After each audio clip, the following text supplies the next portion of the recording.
Naging produktibo ang pagbisita ni Pangulong Ferdinand R. Marcos Jr. sa Amerika. Dito, nakausap niya ang ilang nagnanais mamuhunan sa Pilipinas, kasabay ng kanyang kampanya para sa kandidatura ng bansa bilang parte ng United Nations Security Council. Ang buong linggong aktibidad ng Pangulo, atin pong balikan.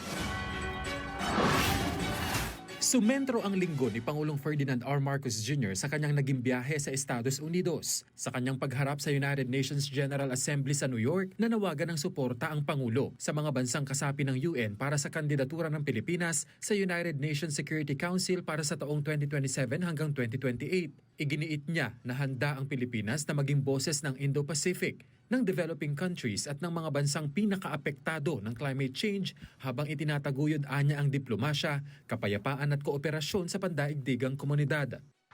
Isinulong din ng presidente ang pagkakapantay-pantay ng karapatan lalo na ng mga kababaihan sa kanyang pakikibahagi sa ika-70 sesyon ng Commission on the Status of Women. Dito kinilala ng Pangulo ang mahalagang papel ng mga kababaihan sa komunidad, pati na anya sa pag-unlad ng isang estado. Dapat din anyang matuldukan na ang diskriminasyon maging ang karahasan na patuloy na nararanasan ng mga kababaihan.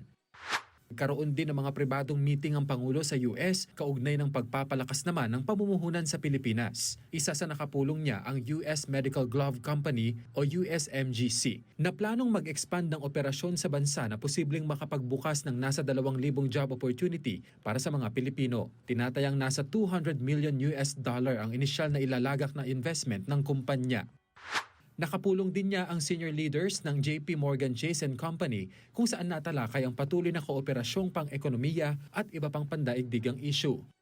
Sa pagbalik ng Pilipinas, pinangunahan ng Pangulo ang pagdaraos ng Grand Iftar o ang hapunan na ginagawa ng mga Muslim upang tapusin ang kanilang pag-aayuno sa paglubog ng araw sa panahon ng Ramadan. Dito binigyang diin niya na mahalaga ang kapayapaan sa buong mundo sa gitna ng tumitinding tensyon partikular sa Middle East.